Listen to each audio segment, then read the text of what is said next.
Olá, seja bem-vindo a marcoteles.com.br. Hoje eu quero falar com vocês sobre o que a Bíblia diz, né? A Bíblia afirma: Deus criou o mal, né? É um problema que existe, essa questão de que Deus criou o mal, mas não é um problema para os crentes, né? Os crentes não devem ter problema quando passarem por dificuldades, quando verem problemas acontecendo, quando verem desastres no mundo. Até porque está escrito que eles ocorreriam. E também nós podemos saber que Jesus nos disse: no mundo tereis aflições, ou seja, no mundo teremos mal. No mundo existe mal. O mundo que está aí entregue ao pecado, ele realmente é um mundo do qual existe o mal. O mundo jaz do maligno, né? Diz a palavra de Deus também. Ou seja, está caído nas intenções do maligno, né? Então você tem que entender o que é o mal, né? Existe um termo, uma consideração chamada de paradoxo de Epicuro, né? Que ele considera o seguinte: que Deus é bom, Deus é onisciente e onipotente. Então, se Deus é bom, onisciente e onipotente, por que ele permite o mal, né? Permite que as coisas ruins aconteçam, permite, por exemplo, que crimes aconteçam, certo? Então, por que Deus deveria deixar isso acontecer? Aí eles argumentam, né, esse Epicuro, que é um filósofo antigo, alguns chamam também de Epicuro, né? Se Deus fosse realmente nessas condições, o mal não existiria, segundo ele, tá? E então desenvolveu-se, né, como respeito à filosofia, uns argumentos digamos assim, defesa do Evangelho, né, que seriam a Teodiceia, ou seja, que fala sobre a justiça de Deus, as explicações quanto à justiça de Deus. Essas explicações, elas são úteis mais para aqueles cristãos que estão passando por algum problema e não conseguem compreender o que está acontecendo, ou até para os incrédulos que às vezes tentam usar esses argumentos contra Deus, dizendo que o mal existe, né? Agora, se nós formos pensar bem, pense bem, por que Deus permite os crimes? Por que Deus não impede os crimes? Né? É uma pergunta, sim, uma pergunta até um tanto quanto difícil, dependendo do crime que você viu. Agora, se você mudar essa pergunta e colocar assim: por que Deus permite a liberdade? Não é? Seria todo poderoso, onisciente, onipotente e bom, né? Então, para que ele permite a liberdade? Você quer ter liberdade? Não quer? Se você quer ter liberdade, então por que você quer que Deus proíba os crimes? Isso é função sua, que tem liberdade de fazer isso, entendeu? Então é uma coisa, um argumento que na verdade ele entra em choque com a ideia de liberdade. Se as pessoas querem liberdade, automaticamente elas têm que ser responsáveis pela liberdade. E por isso algumas pessoas fazem coisas ruins com a sua liberdade. Porque se eles não pudessem fazer coisas ruins com a sua liberdade, eles não seriam livres, os homens não seriam livres, os homens seriam robôs, certo? Então essa questão de por que Deus não faz, porque Deus deixa, é simplesmente você responder: devemos ter liberdade ou não? Se você acha que o homem não deve ser livre, deve ser um robô, um boneco, né? Alguma coisa assim, aí tudo bem. Mas se você acha que o homem deve ter liberdade, não faz sentido essa argumentação contra Deus. Mas aí impera aí a ideia da questão do mal, né? Mas esse é um problema grego. Se você pensar bem, mal não é uma pessoa. Por que os gregos se preocupavam com isso, especialmente nesse caso ali de Epicuro, tentando questionar o Deus único e verdadeiro? Para eles, por exemplo, a beleza tinha uma ninfa que representava a beleza, uma semideusa, digamos assim, que representava a beleza. Tinha outra que representava o eco, né? Tinha outra que representava isso e aquilo. Ou seja, cada um tinha o domínio sobre alguma coisa, tinha uma personificação das coisas, né? Então essas coisas eram personificadas em alguns deuses. Por exemplo, Hermes era o deus, ou Hermes ou Mercúrio, como queiram chamar, depende do grego ou do latim. Hermes, ele era o deus dos comerciantes, dos ladrões, dos mensageiros. Então você vê aí um tipo de coisa um tanto quanto diferente. Ártemis, por exemplo, era a deusa da caça. Então eles personificavam algumas coisas em determinados deuses. Então eles, quando pega assim a questão do mal, eles tentam personificar também. E nós vamos ver que a Bíblia trata dessa personificação do mal também aqui, mas ela não entende que o mal é algo personificado. O mal, na verdade, se você pegar a palavra mal, você vai ver que ele é um advérbio ou um adjetivo. Ou seja, não é uma coisa, é uma qualidade, tá? O advérbio significa, quando você diz um verbo, fulano escreve mal, certo? Então, qual é o verbo ali? É escrever. E a qualidade do que ele escreve é mal, ele escreve mal, né? Ou, digamos, fulana cozinha mal. O que é o verbo ali? É cozinhar. Agora, a qualidade do verbo, da ação que ela faz, não é boa, certo? Ou fulano cozinha mal, também, o homem também cozinha, né? Fulano cozinha mal. Então a qualidade como é feito não é boa. Você pode observar que aqui, como sendo uma qualidade da ação, ela não é um ser, não é um objeto que exista. É só uma condição, uma situação que está relativa à realidade ali. Outra coisa também, o mal também pode ser um adjetivo, ou seja, qualificar um nome, né? Então se ele é um adjetivo, ele não é a pessoa, certo? Digamos, Lucimar é bonita, minha esposa aqui, né? Lucimar é bonita. Bonita é uma qualidade da Lucimar, mas não é a Lucimar, certo? Ok? Então você pode ver que bonita, né, qualifica a Lucimar, mas não é a própria Lucimar. Vamos dar um exemplo. Você pode ser, de repente, ter uma qualidade de estudante, né? Você pode ser estudante. Fulano é estudante, mas amanhã ou depois você poderá não ser estudante. Então você vai dando qualidades que são transitórias ou não, né?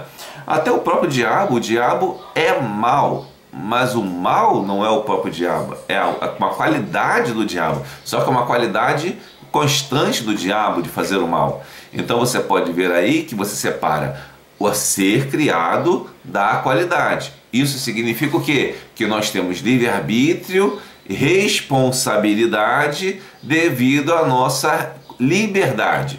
Então, se você quer que Deus cuide de tudo, né, que Deus impeça tudo, você tem que abrir mão de toda a sua liberdade. Só que você não pode abrir mão de toda a sua liberdade, porque Deus já decretou a liberdade para todos e que quem quiser aceitá-lo deverá se curvar a Cristo Jesus, certo? Quem promete uma solução desse tipo que não é nada cristã, né? de alguém que tome conta de tudo, que impeça tudo, né? As doutrinas de um Estado soberano, um Estado comunista ou fascista, como se diz, né? E um Estado soberano desse, ele quer resolver todos os problemas. Quer que tudo seja impedido por uma ordem superior que viria de algum Führer ou alguma coisa desse jeito, né? Então, portanto, isso não é nada bom. Impedir que o mal aconteça seria impedir a liberdade. O mal é um efeito colateral da liberdade num ambiente que é corruptível, né? Porque quando Adão peca, toda a natureza sofre com ele. E sendo a natureza corruptível, automaticamente vem essas qualidades ruins quando o pecado é tomado, né? E quando agem com pecado, as consequências do pecado, ou seja, os efeitos colaterais do pecado, são o mal. Então é uma qualidade, não um ser, né? E, por exemplo, podemos ver ainda que a Bíblia não se preocupa com esse negócio que o Epicuro estava se preocupando e outros até hoje se preocupam, né? Sobre o mal. Porque a Bíblia diz que Deus criou o mal, tá? Ela diz isso, mas nós precisamos entender em que sentido ele diz isso. Eu falei no vídeo anterior sobre permissão de Deus e vontade de Deus, né? E sobre que é a mesma coisa, né? Mas você pode ler o vídeo anterior que você vai ver. Então, por exemplo, em Lamentações 3:38 diz: porventura da boca do Altíssimo não sai tanto o mal como o bem? Olha só. Sai o mal como o bem da boca do Altíssimo, né? Amós 3:6: tocar-se-á a trombeta na cidade, o povo não estremecerá. Sucederá algum mal na cidade sem que o Senhor o tenha feito? Percebe? Então nós vemos aí que Deus ele tem que está permitindo o mal, né? Ele está dando permissão ao mal. O livro de Jó também mostra que Deus permitiu o mal, que Jó fosse assolado pelo mal também. E temos mas Deus também ele permite isso, permite algumas coisas, e em outro texto ele vai dizer, que nós vamos ver mais à frente, que ele cria o mal. Que história é essa que Deus cria o mal? Se o mal não é uma pessoa, se o mal não é um ser, se o mal não é uma coisa, se o mal não é criado, ele é apenas uma qualidade, uma qualidade que a gente interpreta de uma consequência, então como é que Deus criou o mal? Vamos ver isso mais pra frente.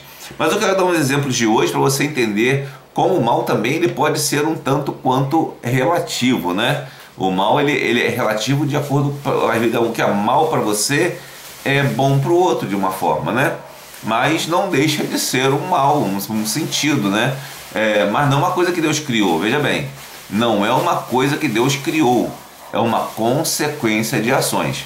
Digamos, mas eu não estou me referindo aqui, esclarecendo, àquele relativismo moral, onde um sujeito acha que fazer uma coisa contra a vontade de Deus é bom para ele e ruim para o outro. Não, o que é moralmente ruim será ruim de qualquer jeito, será mal de qualquer jeito, tá? Porque a moral, ela estabelece valores que qualificam as coisas.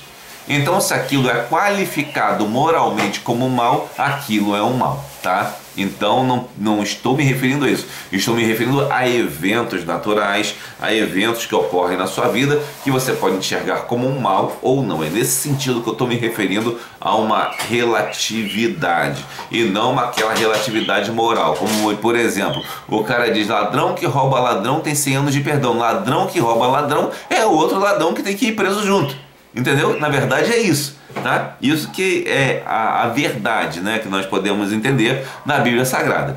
Por exemplo, vou dar uns exemplos para você. Vou dar um exemplo aqui da minha esposa. Minha esposa perdeu a vista, né? Há vários anos atrás, quando nós casamos, mais ou menos no mesmo tempo. Aí ela perdeu a visão. Aí alguns poderiam pensar assim, nossa, coitada, ela perdeu a vista, né? Ela tá até fazendo comida aqui, vocês estão ouvindo alguns barulhinhos aí diferentes, talvez esteja captando no microfone. É ela fazendo comida, ela não está enxergando nada. Ela está fazendo comida aqui e ela cozinha bem pra caramba, né? Aí poderia se dizer que o que aconteceu com ela é um mal. Mas agora, alguém poderia achar que o bem seria ela receber o milagre de ser curada, certo? De ser curada milagrosamente. Mas Deus não quis curá-la milagrosamente. Entretanto, o fato dela ser cega e superar isso já serviu de certa inspiração para um monte de pessoas. Ou seja, Deus usou a cegueira que ela adquiriu, que é, de um modo geral, um mal, para ser uma coisa boa. Percebe? Então, é uma coisa que existe e que Deus entendeu que é boa ou má. Veja bem, a cegueira não é um problema moral em si, ela é um problema da natureza, né?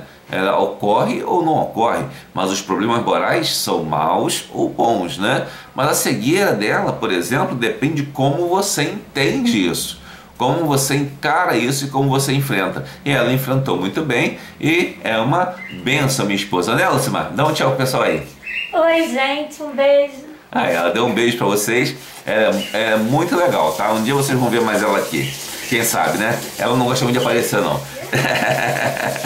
Então, irmãos, vamos pensar o seguinte, outro exemplo mais simples. Agora a minha esposa vai brigar comigo, porque eu vou dar o exemplo da barata, né? Ela detesta barata, né?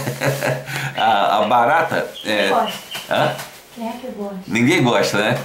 Tem uma história até que ela educou minha filha para ela não ter medo da barata, né?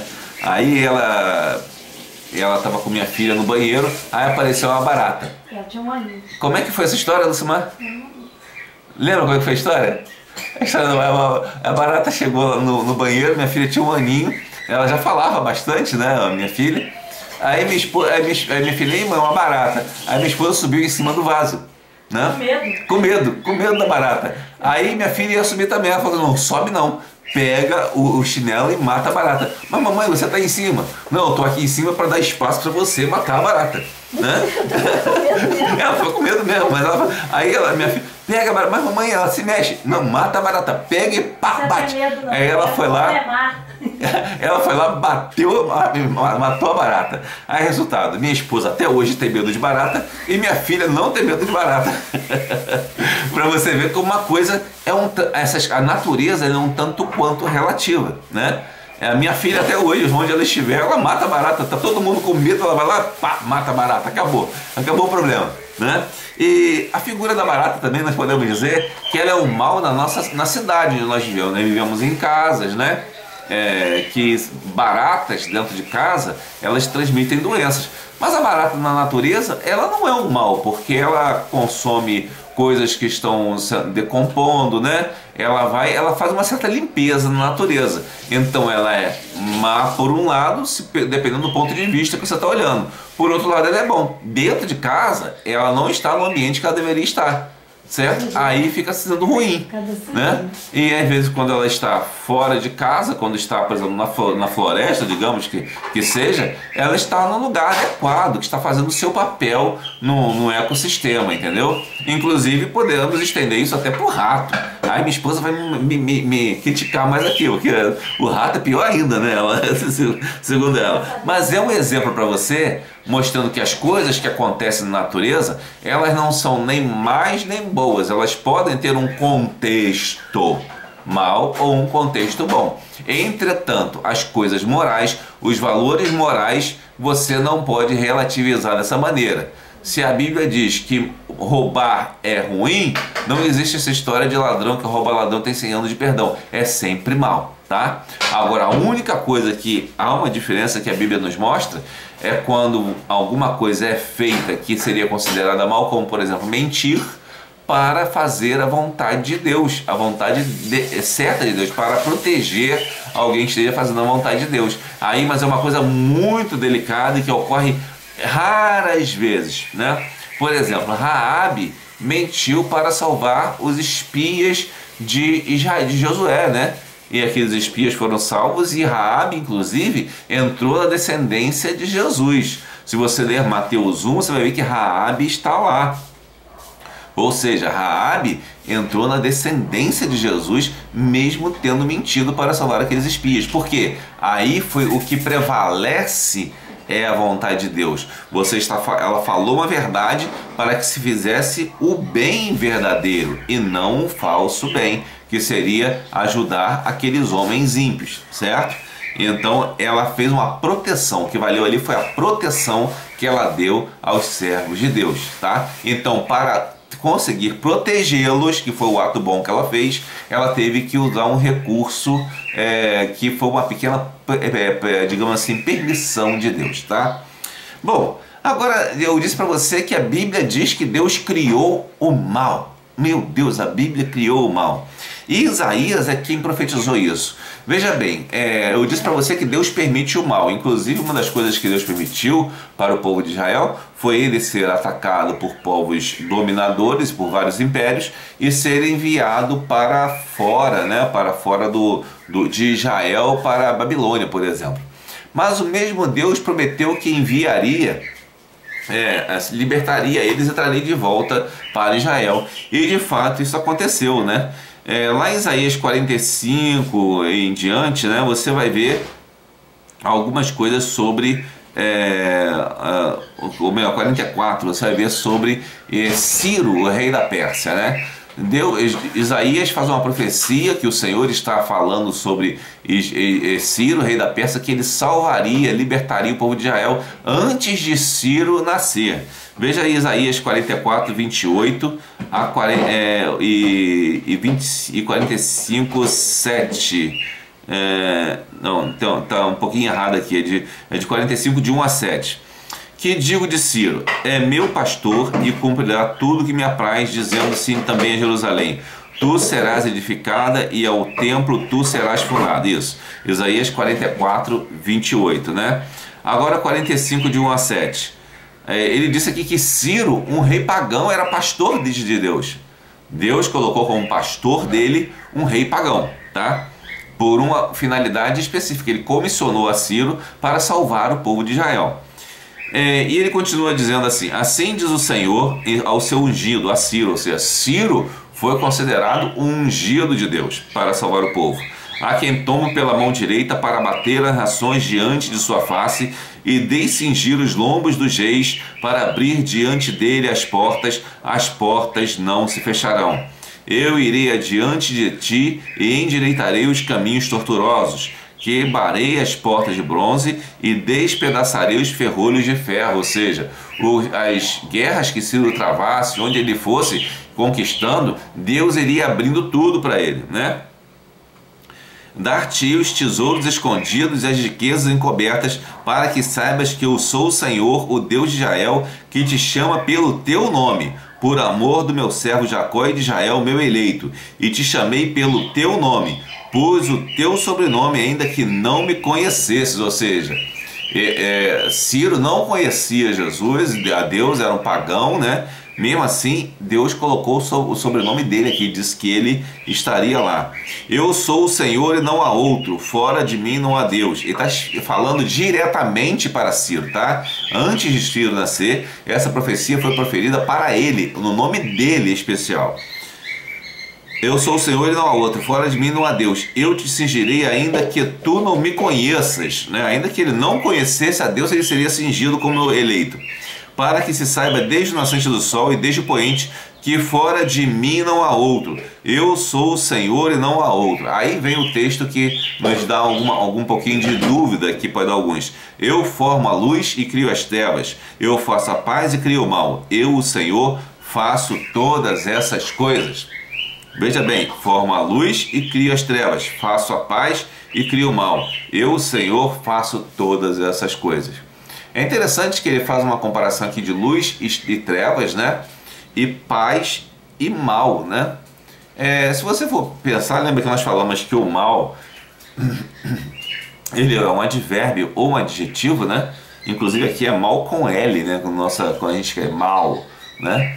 E não é mal com U, né? Então não é uma coisa mais de algo substantivo. É algo um adverbial, de uma ação, né? De uma ação má. E o Senhor faz o mal. Mas por que Deus falou isso para Ciro? Por que ele tinha que falar que ele te criou, faz o bem e faz o mal? Primeira coisa que a gente precisa entender é que Ciro, ele tinha uma religião chamada zoroastrismo, né? Existem alguns zoroastristas hoje, mas é uma comunidade menor, né? O zoroastrismo, ele acreditava, um tipo de monoteísmo, né, digamos assim, mas ele acreditava que existia o Deus bom e o Deus mau, certo? E o Deus mau combatia o Deus bom dessa forma assim. Entretanto, Deus fala para ele que eu formo a luz e as trevas, é porque a luz não é do Deus bom e as trevas do Deus mau. Deus faz as duas coisas, certo? E quando ele diz que eu faço a paz e crio o mal, ele está dizendo o seguinte, que as ações boas que ocorrem com a gente, né, de paz, né, e as ações que ocorrem que venham a provocar malefícios, é permissão de Deus também, a vontade de Deus.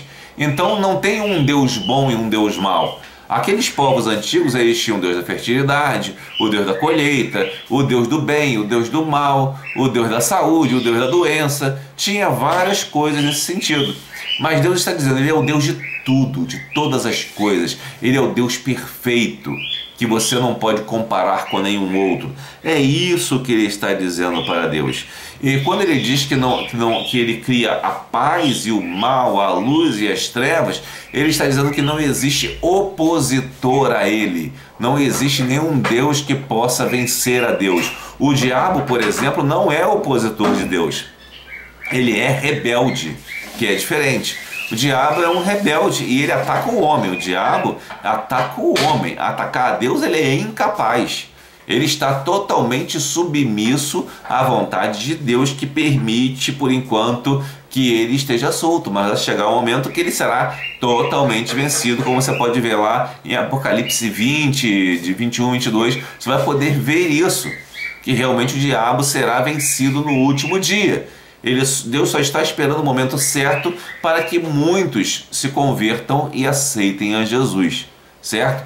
Quando o diabo tiver feito um processo tão grande contra o homem e não contra Deus, contra o homem para tentar destruir toda a humanidade, né, pela apostasia, Deus aí sim enviará o fim, tá? Mas a gente não sabe quando isso vai acontecer.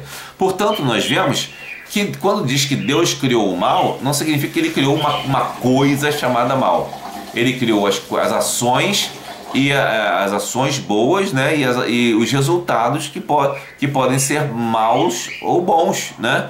O mal é uma consequência do pecado e não uma criação de Deus. Quando ele diz que cria o mal, é que ele cria no sentido de permitir que uma coisa ruim aconteça com você. Como eu dei exemplo aqui da minha querida Lucimar. Dá tchauzinho aí, Lucimar. Não, fala, que ninguém tá te vendo não. Tchau. Então a Lucimar perdeu a visão, mas ela transformou isso numa bênção de alguma forma. Claro, se ela puder voltar a enxergar, acho que ela não vai querer. Claro que vai querer, mas ela transformou aquela situação que ela estava antes, que era ruim, numa bênção. Assim como usei a figura dos bichinhos lá, que eu não vou repetir, entendeu?